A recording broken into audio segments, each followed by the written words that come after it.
Señora ministra, no me hable de usted de inconstitucionalidad, porque aquí los únicos inconstitucionales son el Gobierno de Pedro Sánchez, que tiene 3 sentencias por pisotear la Constitución y vulnerar derechos fundamentales. Y mire, si hablamos de exmiembros de partidos, ahí tienen ustedes un escaño vacío. A lo mejor nos está viendo desde la cárcel el Partido Feminista y a lo mejor está en la cárcel por ser poco feminista. No me haga así, que sabe de lo que hablo. Bien, el pasado martes, sin ninguna sombra de duda, dejamos claro en esta tribuna que la posición desde el Grupo Parlamentario Vox respecto tanto de la forma como del fondo es un total desacuerdo con los 3 proyectos de ley que hoy debatimos de manera atropellada y acumuladamente. El PSOE está claro que maneja la mesa de este Parlamento y, en este caso, con la complicidad del Partido Popular. Y es ese bipartidismo el que ha decidido que en 12 minutos hagamos un paripé y no un auténtico debate sobre la financiación ya acordada, sellada, privilegiada, singular, diferente y ad hoc de 2 comunidades autónomas españolas, mientras las otras 15 regiones están en la lista de espera de la ministra de Hacienda desde 2019 para hablar de lo suyo, de su financiación. Miren, la ministra, que cuando juró su cargo dijo que la mejora de la financiación de las autonomías será una de las cuestiones fundamentales de la agenda del nuevo Gobierno. Dijo que hay que ser capaces de explicar muy bien cómo y dónde se depositan los euros para que los ciudadanos ganen en calidad de vida. Dijo sobre el cupo vasco que lo importante es que sea transparente y dijo que se tiene que explicar de forma transparente cómo se hacen los cálculos, que nunca se ha aplicado de forma exhaustiva de qué manera se valoran los servicios que presta el Estado y que es importante que se tenga en cuenta en este momento que vivimos. Cómo cambia el cuento Caperucita cuando uno se atornilla al sillón azul, ¿verdad, señora ministra? En fin, lo de siempre. Gobierno legal, pero ilegítimo en todos los ámbitos, que ha mentido a los españoles, en su política de pactos, en su política de transparencia.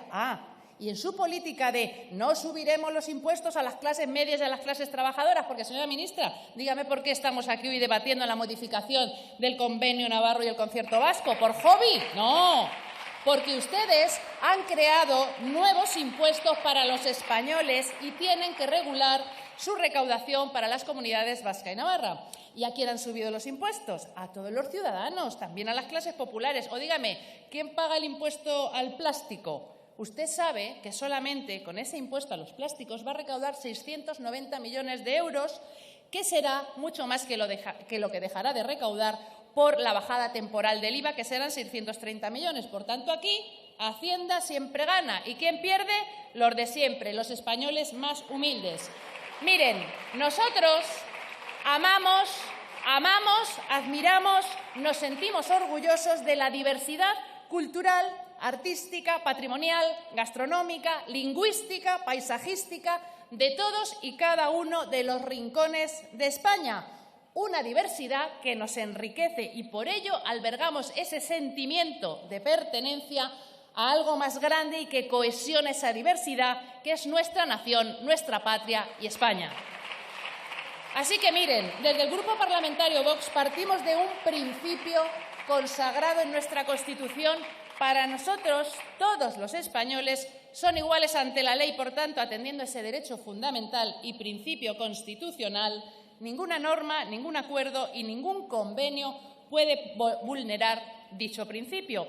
Y aunque muchos de ustedes harán referencia a los derechos históricos para justificar cuestiones que nada tienen que ver, nosotros esto ni lo discutimos ni lo negamos. Lo que sí decimos es que, apelando a la igualdad, a los artículos 31 y 138 de la Constitución, ningún acuerdo firmado dentro del marco constitucional puede quebrar el principio de solidaridad y las diferencias entre los estatutos no podrán implicar nunca privilegios económicos y sociales. Y el asunto de fondo no es la forma en la que se establecen las relaciones entre las comunidades vasca y navarra y el Estado, que sea esto un privilegio en sí o contravenga la Constitución, sino que es el resultado de esa relación y de ese convenio, de ese acuerdo, el que choca contra los principios de solidaridad y de igualdad. Porque ustedes, Gobierno del PSOE y también del Partido Popular, siempre han construido la casa por el tejado. Es decir, los convenios Navarro y Concierto Vasco son un acuerdo político, un acuerdo en el que se decide cuántos recursos del Estado se van a quedar en estas comunidades y, por tanto, van a financiar sus servicios públicos, su sanidad, su educación, sus universidades y no van a revertir en el resto de España. Miren, no sería un privilegio si al realizar la operación matemática inversa, es decir, manteniendo todo constante, recaudación, competencias, calculásemos qué recursos les corresponderían a las comunidades vasca y navarra por el método del régimen común. Si el resultado de esa operación matemática y no política arrojase la misma cifra que se desprende del convenio y del concierto, entonces ustedes demostrarían que no hay privilegio, pero ustedes saben que no es así. Y ha habido y hay diversos autores, investigadores, artículos y estudios a lo largo de los años que han demostrado precisamente lo contrario. Y es que tanto el convenio navarro como el concierto vasco generan más recursos para estas comunidades, porque ustedes pactan el resultado y luego ajustan el método. Porque hablamos de las dos comunidades españolas con mayor renta per cápita y que nosotros nos alegramos mucho que los vascos y que los navarros puedan disfrutar de una mejor fiscalidad, de una mejor sanidad, una mejor educación, aunque en el caso concreto de la comunidad vasca aún podría ser mejor si el partido que gobierna allí desde hace más de 40 años no fuera uno de los partidos con más casos de corrupción de España, donde ha habido mordidas, comisiones ilegales y otros chanchullos que han desviado dinero público a fines particulares, privando, por tanto, a los ciudadanos vascos de recibir mayores y mejores servicios públicos. Y es que la corrupción en España es una sombra que se cierne sobre muchos políticos. Por tanto, nosotros únicamente nos posicionamos contra esos privilegios que conlleva inyectar más dinero público a ciertas regiones al suponer un agravio comparativo para el resto de los españoles. Y hay literatura suficiente en España de todos los signos, colores y partidos en contra de estas fórmulas de financiación ad hoc para dos comunidades autónomas, pero nadie se atreve a poner el cascabel al gato. Está la opacidad que alegaba la señora Montero cuando no era ministra, está el cuponazo del señor Iceta cuando tampoco tenía cartera, en fin, que ustedes cambian de discurso como de chaqueta y dependiendo de dónde estén y el sillón que ocupen, que es lo más penoso, cambian sus principios y los cambian porque no los tienen, simple y llanamente. Nosotros, miren, diremos exactamente lo mismo en Madrid, en Toledo, en Navarra, en Murcia, en Barcelona. Igualdad, igualdad e igualdad. Los que enfrentan precisamente son ustedes, los socialistas, y el PP lo hace con 10 años de retraso, pero acaba haciendo lo mismo.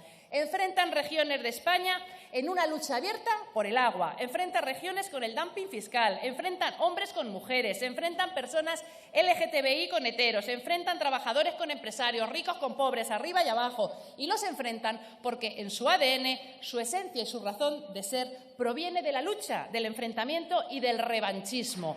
Hace siglos fue la lucha de clases y su rédito no está en avanzar ni en progresar. Su rédito partidista e interesado está en algo que es muy antiguo, esto de divide y vencerás. Y desde Vox apelamos precisamente a todo lo contrario, al sentimiento de convivencia, de concordia, de unidad, de solidaridad, y eso es lo que ustedes detestan. Miren, que nosotros tengamos opiniones o ideas diferentes sobre asuntos y debates que ustedes quisieron ya cerrar hace años mediante su totalitarismo e imposición del discurso único, esto es lícito y forma parte del juego democrático, de la pluralidad de la que ustedes hablan. Pero claro, como al señor Sánchez de vez en cuando le traiciona el subconsciente, ayer lo dijo en la sesión de control, que quiere que todos vuelvan al redil, sí, al redil, eso se lo dijo al Partido Popular. Y es que, claro, el señor Sánchez es el pastor y ustedes son las ovejas que balan y avalan las fechorías del señor Pedro Sánchez.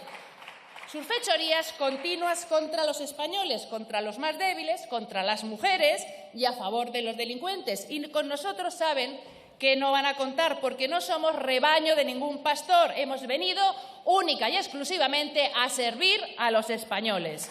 Y miren, ustedes defienden esta forma de financiación de Navarra y las provincias vascas, sí, las provincias vascas, con un solo fin, los votos. El comodín del voto nacionalista, por si acaso, Con Cataluña lo hacen de otra forma, lo hacen vía presupuestos generales del Estado, aprobando las enmiendas estas que dice el señor Bel, que él mismo dice que le quedan muy bonitas. Pues así, y aquí todos callados. Yo creo que basta ya y basta ya de mercado persa y de compra de voluntades. Y miren, para terminar, les voy a traer a su memoria histórica un caso paradigmático a cuenta del Convenio Navarro. ¿Se acuerdan ustedes hace unos años lo que pasó con el IVA de la Volkswagen en Navarra?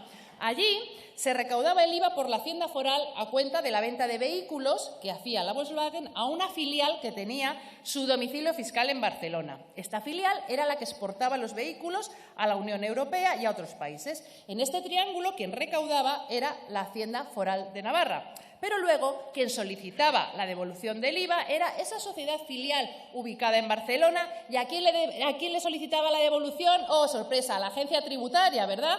Es decir, a la caja del resto de los españoles. Hacienda levantó por esto un acta de inspección de 1.700 millones de euros a Navarra, que por obra y gracia del señor Montoro acabamos pagando esa irregularidad también el resto de España. Por tanto, el Grupo Parlamentario Vox se opone a la existencia de regímenes económicos especiales por cuanto no hacen sino profundizar en las desigualdades entre los españoles sometidos al régimen común y los sometidos al régimen especial. Por tanto, frente a esto, Vox lo que propone es un Estado al servicio de la unidad de España, en el que no haya diferencias entre regiones ni entre españoles por cuestión del lugar en el que residan o trabajen. Al contrario, nosotros creemos que es necesario fortalecer precisamente los vínculos entre españoles y garantizar la igualdad entre ellos, con el fin de asegurar la prosperidad y el bienestar de nuestra patria y conseguir un Estado en el que no existan 18 ordenamientos jurídicos. Muchas gracias. Muchas gracias, señora Cañizares.